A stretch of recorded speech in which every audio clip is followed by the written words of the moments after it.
Komunitas menjadi kembung dan hampa, hanya ada racun atau gas yang membuat kembung. Kelihatannya kita hebat, wah begitu besar dan komunitas yang besar, tapi ternyata membawa sesuatu yang tidak berarti apa-apa.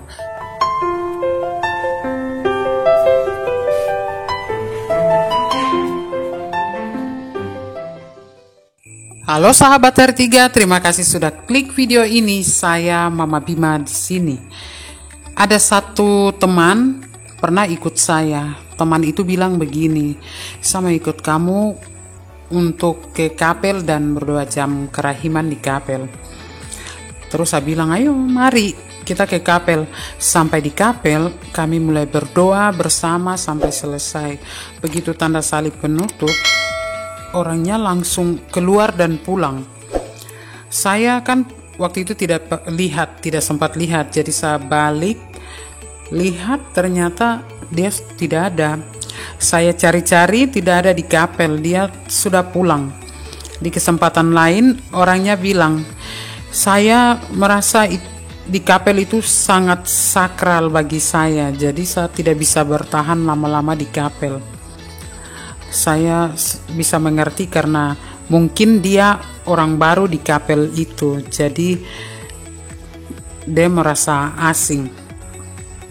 Pernah juga dengar dari satu orang siswa, waktu itu anak SMP yang bilang, anaknya itu bilang begini, "Ibu, saya tidak mau gabung dengan kelompok itu, saya malas.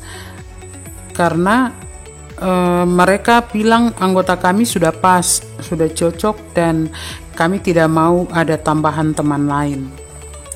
Nah teman-teman, pernah tidak ketemu kelompok atau orang yang kalau berteman hanya dengan orang-orang itu saja, tidak mau bergabung dengan orang lain? Belakangan saya jadi tahu kalau saya punya teman yang waktu itu keluar dari kapel itu, ternyata dia punya grup sendiri, terbiasa dengan teman yang sama sehingga mau bergabung dengan kelompok atau orang lain tuh dia jadi kesulitan begitu. Terus juga kalau kita berada di lingkungan yang sama terus dengan orang yang sama di tempat yang sama dan nyaman, itu pada satu tempat kita tidak akan berarti apa-apa. Ilmu kita, pengalaman iman kita sedikit, lama-lama kita sendiri menjadi bosan, tidak berkembang, dan lama-lama semangat hidup kita juga hilang. Bayangkan kalau kamu berada dalam satu kamar, nyaman di kamar itu, bisa main HP atau nonton TV sambil tiduran. Aktivitas itu kamu lakukan seharian cuma di kamar saja tanpa kemana-mana dan tanpa buat apa-apa. Bisa masuk angin loh, kena AC atau kipas angin, bikin perut kembung. Keasikan main HP di kamar, kamu jadi lupa makan, dan akhirnya kamu kelaparan dan pasti juga bosan berada di dalam kamar terus seharian. Ngeri toh teman-teman, yang pasti lapar, iya, kembung, dan bosan juga toh. Nah, komunitas juga begitu. Kalau kamu hanya berada dalam satu kelompok saja atau komunitas itu saja, pergi kemana-mana dengan orang yang sama, tidak ada variasi doa, tidak ada suasana yang baru, lama-lama kita pasti bosan. Hati menjadi hampa, masuk angin, dan kembung, ya tanda kutip ya teman-teman. Rajin kumpul dan berdoa, tetapi sebenarnya iman kita hampa, kosong. Rasa rindu yang mendalam untuk berjumpa dengan Tuhan Yesus itu menjadi hilang. Kita kehilangan daya, kehilangan semangat, dan komunitas hanya menjadi tempat rutinitas doa yang tidak menggembirakan. Coba kita lihat kembali komunitas kita, apakah rutinitas doa kita masih sama, tanpa ganti lagu-lagu, tanpa ganti orang yang bertugas juga yang itu saja. tempat yang sama tanpa dekorasi dan seterusnya. Coba, semua datar saja kan? Datar dan tidak ada rasa sama sekali. Komunitas menjadi kembung dan hampa, hanya ada racun atau gas yang membuat kembung. Kelihatannya kita hebat, wah begitu besar dan komunitas yang besar, tapi ternyata membawa sesuatu yang tidak berarti apa-apa. Apalagi sudah ditambah dengan bilang bahwa kelompok kita lah yang paling benar, paling hebat. Kalian tidak ada apa-apanya. Kita lebih dekat dengan pastor paroki, kalian tidak kan? Nah, itu contoh saja teman-teman. Coba perhatikan, yang kita pakai seragam kerahiman atau seragam apa saja bisa tidak duduknya terpisah dari kelompok. Maksudnya duduk dengan kelompok yang lain. Ya, itu bisa, tapi yang pasti orang-orang yang berseragam ini pasti cari teman. Dia pasti bilang, kok di mana sekarang? Kamu duduk di mana? Atau kalau zaman sekarang kan tinggal angkat telepon saja dan bilang, halo, kok di mana? Pasti cari. Jadi orang-orang yang berseragam macam kita, coba kita perhatikan, jangan sampai duduk di tempat yang sama dengan orang yang sama seperti itu teman-teman. Jadi duduk di tempat yang sama itu membuat kita jadi terbatas. Nah, kalau sudah begitu orang lain pasti geser karena melihat kelompok ini sama-sama berseragam, jadi orang pasti akan merasa tidak nyaman duduk dengan kita yang sudah berkelompok, tidak berani bergabung di tempat duduk itu dan menjadi tertutup untuk orang lain yang mau duduk di situ. Tempat duduk yang berseragam saja dan menjadi sangat eksklusif. Ayo, kira-kira komunitas yang ada di zaman Yesus juga eksklusif kah? Dan apa yang dilakukan Yesus dengan komunitas-komunitas di zaman itu? Mari teman-teman kita telusuri kitab suci dan kita cek kira-kira kitab suci bicara apa tentang hidup berkomunitas yang baik seperti yang Tuhan Yesus ajarkan. Kali ini saya ambil contoh dari Injil Yohanes pasal 4 ayat 1 sampai dengan 42. Injil ini contoh yang paling simpel dan saya rasa sangat cocok sekali untuk kita bahas kali ini. Injil Yohanes kali ini dia bicara tentang percakapan Tuhan Yesus dengan seorang perempuan Samaria di sebuah sumur. Sumur itu milik Yusuf, anak Yakub. Yesus yang hari itu berjalan jauh, berhenti di sumur itu karena ia sangat haus sekali. Lalu ia melihat ada seorang perempuan Samaria yang mau timba air di sumur itu. Karena merasa haus, Yesus minta air untuk diminum. Tapi apa yang terjadi selanjutnya? Perempuan Samaria tuh malah kaget, terkejut, dan sangat heran. Kenapa Yesus yang seorang Yahudi minta air minum kepada dia? Bukankah dia orang Yahudi yang pasti mungkin tidak boleh bergabung atau tidak boleh minta tolong pada kelompok lain? Perempuan Samaria ini sepertinya merasa Yesus lancang sekali meminta air pada dia. Dia merasa, kita kan beda suku, beda kelompok, dan mungkin juga beda komunitas lah. Demikian juga para murid Yesus yang sudah lebih dulu datang dan mencari makan. Para murid ini kembali mendapati Yesus sedang bicara dengan perempuan Samaria. Murid-murid Yesus heran sekali. Mereka kaget kenapa Yesus yang orang Yahudi bisa bicara dengan orang Samaria. Tapi para murid ini tidak berani bicara. Rasa heran yang muncul dari para murid dan perempuan Samaria itu membuka rasa ingin tahu. Mengapa Yesus mau bicara dengan seorang yang bukan dari kelompok mereka? Dan apa yang Yesus katakan? Makananku adalah melaksanakan kehendak Bapa-Ku. Yesus sepenuhnya menurut pada Bapanya. Yesus sepenuhnya mengandalkan Bapaknya. Apapun yang Yesus lakukan, melaksanakan kehendak Bapanya. Dari percakapan Yesus itu sebenarnya mau menunjukkan pada kita bahwa tembok pemisah itu tidak penting. Yesus menghancurkan kelompok-kelompok manusia yang ada di zaman Yesus.